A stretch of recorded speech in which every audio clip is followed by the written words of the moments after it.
So, I've been having some trouble with the fan in my Framework 13 making a lot of noise.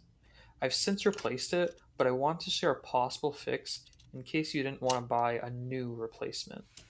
Now, the first step is to turn over the fan. You'll see three screws and some tape securing the fan to the heatsink. Remove these using your Framework screwdriver. Then you can detach the fan and clean its internals properly.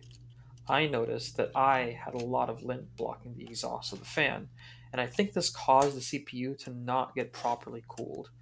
I know this sounds super simple, but I just checked to see if your fan has a similar issue before purchasing a new fan and heatsink component. While you're cleaning, it also doesn't hurt to apply some new thermal paste when reinstalling the fan.